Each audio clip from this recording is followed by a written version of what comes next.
हाय दोस्तों, कैसे हो आप सब। मैं आपका अनूप सर। मैं अब आज आपको 10th क्लास के फाइनल बोर्ड के जो मेन इंपॉर्टेंट क्वेश्चंस हैं वो उसके डिस्कस करेंगे, उसके बारे में बताएंगे हम। जैसे बहुत सारे बच्चों की क्वेरी थी कि सर हमें कुछ इस तरह का सिलेबस बता दिया जाए जिसमें पासिंग मार्क्स अच्छे से आ जाएं। जो बच्चा मतलब इस लाइन पे है कि वो पास होना भी उसके लिए मुश्किल हो रहा है, तो उसके लिए मैं कुछ क्वेश्चंस का डिस्कस करूंगा। ज्यादा नहीं, पूरा सिलेबस ना लेके इंपॉर्टेंट क्वेश्चन जो हर बार पेपर में आते आते हैं। यानी जब भी कोई पेपर हो, फाइनल पेपर हो किसी का या प्री बोर्ड हो, जिसमें होल सिलेबस की हम बात कर रहे हैं, जिसमें कंप्लीट सिलेबस आएगा तो उसमें 20 क्वेश्चंस हैं। तो वो 20 क्वेश्चंस के बारे में हम डिस्कस कर रहे हैं। तो होप आप सब भी अच्छे होंगे, तो ध्यान से सुने और देखें। नंबर 1, आपका जो 10th क्लास का मैथ का सिलेबस है उसमें जो ओल्ड और न्यू बुक है, हम दोनों बुक के बारे में थोड़ा बहुत बताएंगे, क्योंकि ओल्ड बुक में बहुत सारे चीज रिड्यूस कर दी गई, रिमूव कर दी गई है, हटा दी गई है। और न्यू बुक में कुछ ऐड तो नहीं किया बट बल्कि उनको रिमूव करने के बाद जो बच गया वो पोर्शन बचा हुआ है। तो वो इंपॉर्टेंट क्वेश्चन है जिनके बारे में हम डिस्कस कर रहे हैं। जैसे चैप्टर फर्स्ट, टोटल हम 20 क्वेश्चंस के बारे में डिस्कस करेंगे। यानी ये तो कभी भी आप जब भी पेपर देने जाओगे ये तो पढ़ के ही जाना है 20 क्वेश्चन। तो 20 क्वेश्चंस में हम पहले क्वेश्चन, जब पहला जो चैप्टर है वो हमारा है रियल नंबर। तो रियल नंबर में जब हम बात करते हैं रियल नंबर चैप्टर की, तो उसमें मोस्टली 3 क्वेश्चन बनते हैं। और वो तीनों क्वेश्चंस हैं, वो फर्स्ट क्वेश्चन है first number multiply second number equal to LCM into HCF. यानी कि टू हमें नंबर्स हैं, उन दोनों नंबर्स का जो मल्टीप्लाई होगा वो वही आएगा जितना कि उनका एलसीएम और एचसीएफ का मल्टीप्लाई होगा।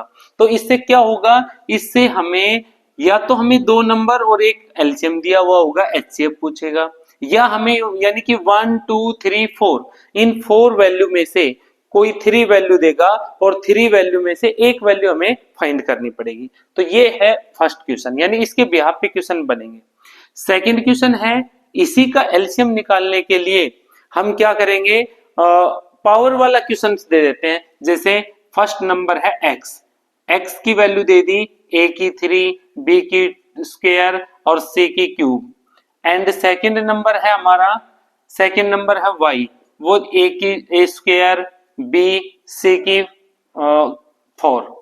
और इनका एलसीएम और एचसीएफ हमें फाइंड करना है। तो ध्यान दीजिए, इसमें जो एचसीएफ होता है, नेम है highest common factor, highest common factor. लेकिन इसमें वैल्यू पहले तो कॉमन लेंगे, ए बी सी, वो इसमें भी कॉमन है, इसमें भी है, इसमें भी कॉमन का मतलब जो दोनों में है। तो इसमें एचसीएफ में नाम हाईएस्ट है, पावर हम छोटी वाली लेंगे। इन दोनों में छोटा है ए की 2, बी में छोटा है केवल बी 1 बी, तो इसकी पावर 1 हम लिखते नहीं है, ऐसे ही 1 1 कभी लिखी नहीं जाती है, अंडरस्टूड होती है, बी 1 लेंगे। और सी में हम क्यूब लेंगे क्योंकि हमारे पास पावर 3 है, 3 और 4 में 3 है स्मॉलर पावर। तो ये लेंगे हम एचसीएफ में। और एलसीएम की बात करें तो एलसीएम में क्या लेना है, ए बी सी, या यहाँ पे मान लो कोई पी और आ गया तो हमें ये भी लेना है पी। यानी जो कॉमन है वो तो लेना ही लेना है, और जो एक्स्ट्रा बच रहा है वो भी ले लेना है। और इसमें नाम है लिस्ट कॉमन मल्टीपल, लिस्ट या लोएस्ट, लिस्ट का मतलब छोटे छोटा, लेकिन पावर बड़ी लेनी है, 3 2 और यहाँ 4 और पी सिंगल है तो सी सिंगल रहेगा। ये है हमारा सेकंड क्वेश्चन। और एक इसका थर्ड क्वेश्चन है, एक्सरसाइज न्यू बुक में 1.2 और ओल्ड बुक में 1.3। ये एक्सरसाइज आपको करनी ही करनी है। इसमें 3 क्वेश्चन है, यानी prove that dash dash dash is an irrational, irrational number. यानी ये हमें यहाँ पे प्रूव दैट, यहाँ पे हमें √2 दे सकता है, √3, √5, √7, ये तो सिंगल डिजिट के, या 1/√2 कुछ इस तरह से, या 2 + -√3 ऐसे, ये प्लस भी हो सकते हैं माइनस भी हो सकते हैं। और ऐसे भी दे सकता है √2 + √3 को। कुछ एक पेपर्स में ये भी देखा गया है, इसको प्रूव करना है तो इसमें हम a + b, a/b = ये स्क्वायरिंग बोथ साइड, तो a² + b² + 2ab करके, और फिर ऐसा ही क्वेश्चन हो जाएगा। कैसे, a² b², इसका भी हमने स्क्वायर कर दिया और इसका करेंगे तो ए स्क्वायर 2, स्क्वायर से अंडर रूट कैंसिलेट हो गया, प्लस में B square 3 plus 2 into A B root 2 into root 3। अब इसके बाद में हम क्या करेंगे, 2 और 3 5, इसको इन दोनों को ही ऐड करेंगे, ये अलग नंबर है, प्लस 2 2 3 जा 6, ये equal to A square B square. अब ये वही क्वेश्चन हो गया, ये वाला इस तरह का क्वेश्चन। तो ये तो थे फर्स्ट चैप्टर में, यानी जब भी कोई पेपर होगा ये तो आपको पढ़ के जाना ही जाना है। तो ये 3 क्वेश्चन हो गए, 1 2 3। यानी हम सॉलिड और साउंड और स्मार्ट पढ़े, सॉलिड भी पढ़े, साउंड भी पढ़े और स्मार्ट भी पढ़े, यानी कि ज्यादा करने की जरूरत नहीं है। ये क्वेश्चन जो आने हैं लास्ट 10 ईयर के, जब आप उठाओगे लास्ट 10 ईयर के पेपर क्वेश्चन पेपर उठाओगे सीबीएसई के एचबीएसई के, यही क्वेश्चन मिलेंगे आपको। तो ये फर्स्ट चैप्टर में। अब हम बात करते हैं सेकंड चैप्टर की। तो सेकंड चैप्टर की जब हम बात करते हैं तो क्वेश्चन नंबर 4 आता है सेकंड चैप्टर में। सेकंड चैप्टर में आपको ये बोला जाता है कि एक तो सम अल्फा प्लस बीटा, सम जो भी गिवन है, जो भी हमें गिवन है, सपोज करो 4, एक प्रोडक्ट सपोज करो वो भी 4 है, सम भी इक्वल प्रोडक्ट भी इक्वल, ये डिफरेंट भी हो सकते हैं, यानी 2 जीरो। ये अल्फा बीटा होते क्या है, एक्स की 2 वैल्यू होती हैं, पहले को अल्फा बोल देंगे, दूसरे को बीटा बोल देंगे। प्रोडक्ट यानी कि अल्फा प्लस बीटा सम हो गया और अल्फा बीटा हो गया ये प्रोडक्ट हो गया 4। तो इनसे सम और प्रोडक्ट से अल्फा बीटा से हमें दोबारा क्या बनाना है, पॉलिनोमियल बनाना है। और पॉलिनोमियल को वो फैक्टर बना के मिडिल टर्म स्प्लिट बना के अल्फा बीटा निकालना है। तो हम ये कह सकते हैं कि एक्सरसाइज 2.2, ये ओल्ड या न्यू बुक बोथ में, दोनों में एक्सरसाइज 2.2 आपको पढ़ के जानी है। इसके बाद में हम नेक्स्ट पे चलते हैं फिफ्थ क्वेश्चन पे, क्योंकि टोटल 20 क्वेश्चंस की हम बात करते हैं, 20 या 21, मैं यहाँ पे 20 क्वेश्चन लेके आया हूं। तो नेक्स्ट क्वेश्चन की बात करते हैं। नेक्स्ट है हमारा थर्ड चैप्टर। थर्ड चैप्टर में हम बात करते हैं pair of linear equation in 2 variable.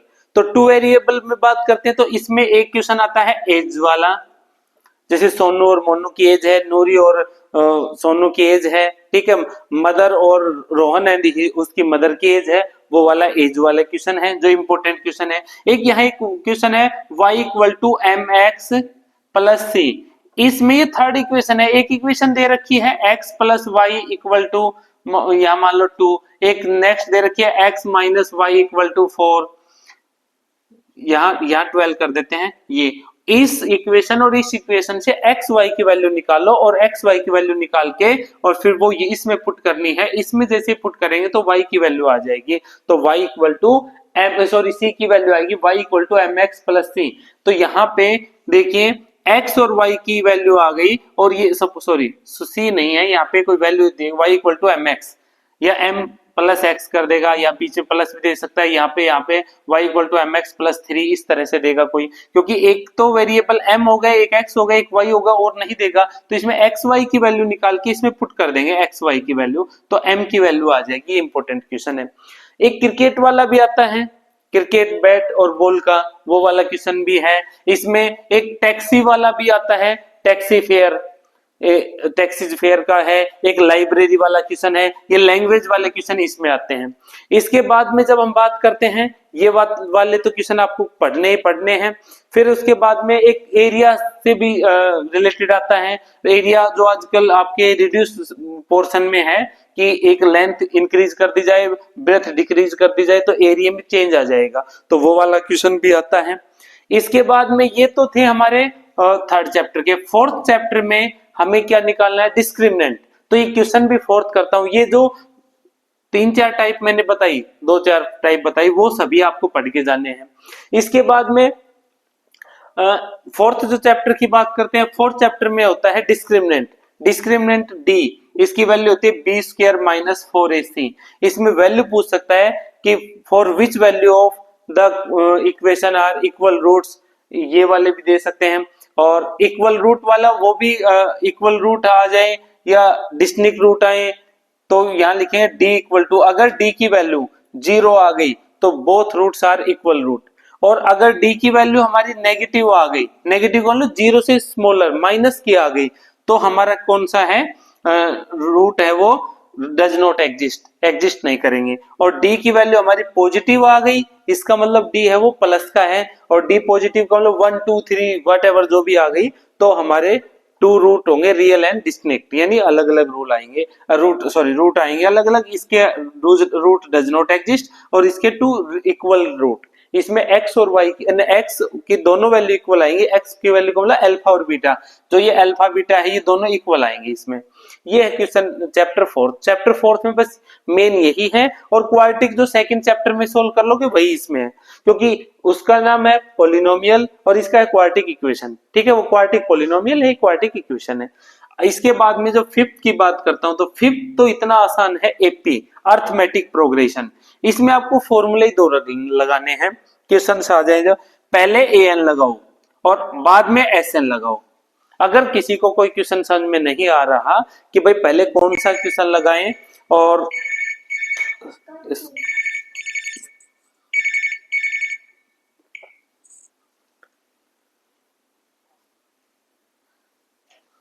बीच में कॉल आ गई थी। अगर ये पता नहीं चल रहा कि पहले कौन सा कौन सा फॉर्मूला लगाया जाए, तो पहले ए एन लगाओ फिर एस एन लगाओ, क्योंकि ए एन से एन निकलेगा तब एस एन लगेगा। तो ये ए एन nth टर्म, ये सम ऑफ एन टर्म। तो इस फिफ्थ चैप्टर में तो क्वेश्चन ये इंपॉर्टेंट क्वेश्चन में आता है। एक तो ये आता है एस एन इक्वल टू या A N equal to 4n+3, इस n की, तो n की वैल्यू 1 पुट करेंगे फिर 2 करेंगे तो ये इसका सम आएगा। ऐसे ही आ गया 10n-3, कुछ इस तरह का आ गया। एक Sn का पूछता है, तो Sn का पहले आपको दिया होगा कि S7 टर्म का 49 है, S7 की वैल्यू 49 आ रही है, S10 की वैल्यू 100 आ रही है, तो Sn की वैल्यू बताओ। तो देखो ये 7 का स्क्वायर है, 10 का स्क्वायर है, तो Sn का होगा n स्क्वायर। और एक इसमें इंपॉर्टेंट है कि find the 20th term from the last, ये आपकी एनसीईआरटी की बुक का क्वेश्चन है, यानी रिवर्स पूछे पीछे से। तो हमारी एपी 1 2 3 4 5 ऐसे इंक्रीज हो रही है, हमें लास्ट से पूछे तो उसको आप पीछे से स्टार्ट कर दो, 5 4 3 2 1 इस तरह से कर दो। तो यहाँ डी हमारा पॉजिटिव आएगा, तो हम जैसे रिवर्स करेंगे तो डी हमारा क्या हो जाएगा, नेगेटिव हो जाएगा डी की वैल्यू, और ए फर्स्ट वैल्यू है ही। इसके बाद में हम सीधा फॉर्मूला लगा देंगे जो भी क्वेश्चन पूछे, जैसे 20th term from the last, तो अब इसको रिवर्स कर देंगे तो A20 लगा देंगे, A+19D, इस तरह से। तो आज हम पहले 5 क्वेश्चन के बारे में डिस्कस करते हैं।